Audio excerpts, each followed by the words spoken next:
ימים של מתיחות ביטחונית בארץ ובייחוד בדרומה, מגיע ארל קוקס ותורם מכיסו ומכיסיהם של אחרים מארגונו לשיפור תנאי המחיה של התושבים. השבוע הוא יזם ומימן מסע של ניצולי שואה המתגוררים בדרום, הסיע אותם לירושלים, בה עדיין לא ביקרו. הנה שיחה שערכנו עמו. You told me that this is your third war in Israel. Yeah, this has got to stop. we don't need any more wars in Israel. It has to stop. What is the purpose of your visits to Israel during war times? I think it's the responsibility of every person who believes in freedom and democracy to stand with Israel in time of need, especially against radical Islam, which I consider evil, and the hurt that they brought to southern Israel especially. When I go there and I see how the people are living in 6x8 bomb shelters with 6 to 8 children, it breaks my heart. Because see, I love freedom and democracy. And Hamas is denying the people of Israel freedom and democracy with these unbelievable acts of terrorism. It's not Israel that's killing those poor Palestinian people. It's the Hamas that's killing them, my friend. And I want America to know that. And that's why I'm here. I'm not only here to help make needs of the people living in southern Israel. I'm here to get this word back to America so Americans will stand with Israel, our friend. Is the purpose of your visit is to raise the morale of the people in Israel? It's really 2 avenues. One, the first avenue is to try to meet the needs of the less fortunate that can't get out of their homes, like Holocaust survivors, like the people who are elderly. They can't get out of their homes to buy groceries. They're stuck there. They're prisoners of their own home because of this unbelievable act by Hamas. How do you help the Holocaust survivors? What I try to do is to provide things that will make them happy. Like, for instance, we've just brought 20 Holocaust survivors to Jerusalem. Most all of them have never been. These days? Right here, just this past week.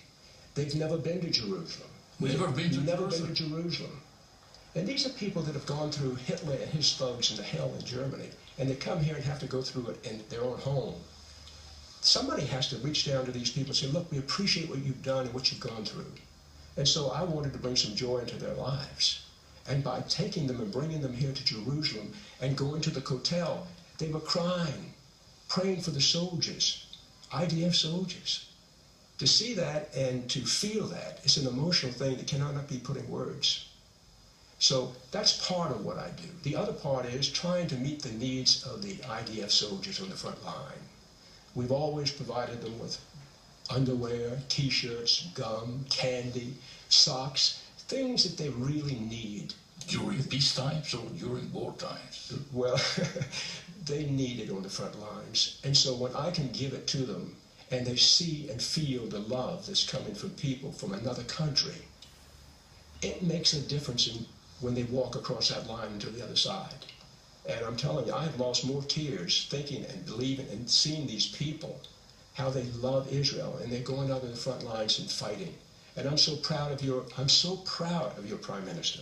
He should be the top lieutenant in King David's army right now, because he is doing something that will hopefully end that horror that's taking place in southern Israel and all around Israel now, be quite frank with you, and hopefully keep them from coming to America.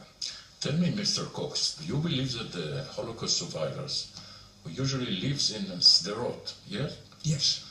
Do they really need a Christian philanthropist who came from the southern part of the United States in order to take them to Jerusalem?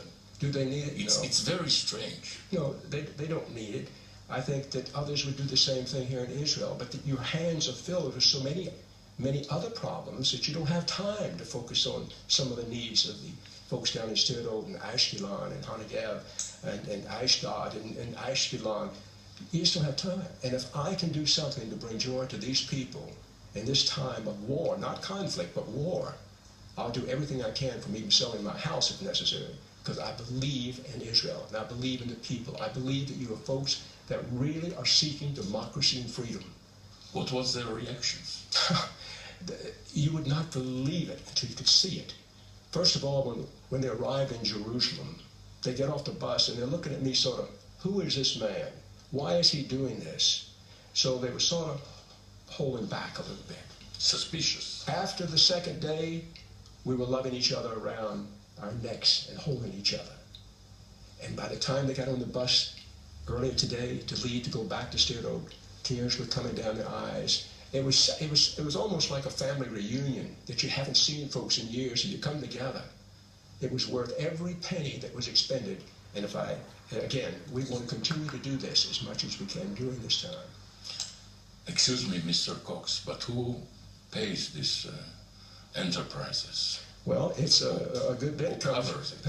A good bit comes from me. But there again, when I came to Israel, I asked a lot of people that have businesses to give me a discount. I asked hotels to give me a discount. So I think that the people of Israel can be probably given credit as well.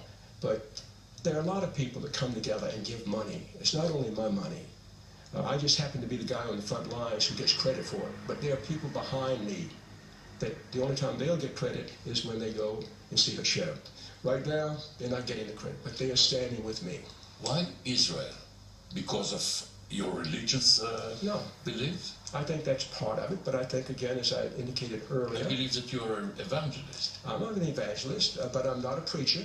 I'm not an evangelist. I've never had theological training. Never. You don't want to convert us. I'm not... Convert you? I don't have the power to convert myself. You know? So, no, that's not an objective. And I think you're seeing more and more of that within the Christian community. Earl Cox, how do you assess the mood of the public in America, or the atmosphere which is created by the media in the United States with regard to this military operation? What is your impression? I'm ashamed to say I think that most of the attitude or the consensus in America is surrounded with apathy and complacency. I think it's a lethargic group of people who happen to have good homes, nice cars, and they are divorced from what's happening here in Israel. They don't really understand it simply because of... Well, it's a very remote place. It's a remote place, but when you have a liberal media like CNN, like BBC, like NBC in America, that's constantly putting out lies and untruths about Israel, what do you expect? Because people are too, and I don't like to use the word lazy, but let's just use the word lethargic. They just find other things in their life. They like to play golf. They like to do it. But if it's not stopped in Israel, it's going to soon be on the shores of America. I would like to understand, Mr. Cox, are you planning to take steps vis-a-vis the media in the United States? Yes, when I return. You or your organization? When I return home, I plan to be in Washington or either New York to hold a news conference, and I will have people with me that are well established within the Christian community. And I wouldn't be a bit surprised if there's going to be some boycotting against some of these outlets. Not to mention any of them right now, but we will go after one. And people who advertise on those networks, we're going to ask the tens of millions of Americans to boycott those products that are advertised on those stations. How many television stations are under your influence, under your umbrella? There is one television satellite alone that provides to the Christian community, 90%. It's called the Wake Satellite Network. I do commentaries for them. They reach almost 1 billion people around this world. And in that 1 billion people, there are tens of millions of Christians. The real Christian, not the Christian over here, but the Christian who really believes in the Bible and in the Torah. These are the people that's going to stand with you. The evangelicals, they send their money, they give their time. They're going to stand with you, not behind you, but they're going to stand beside Israel. Those are the people that I'm trying to reach. And those are the people that will cause damage to those folks who advertise on these stations that go against Israel. It is a shame as a journalist to sit back and look at other journalists who are reporting non-truths, absolutely lies about Israel, and making it appear as though Israel is killing people over in Gaza. The fact of the matter is, and I know this for a fact, Israel is dropping leaflets. Israel is on texting these people. Israel is on telephones to these people. Move out. We're coming in. But Hamas will not let them move. And consequently, they're being killed. So whose fault is it? It's Hamas. It is not Israel. You and I live here. We know that you value life. They don't. I thank you very much, Mr. Earl Cox. Thank you very much. My pleasure, my friend. Thank you.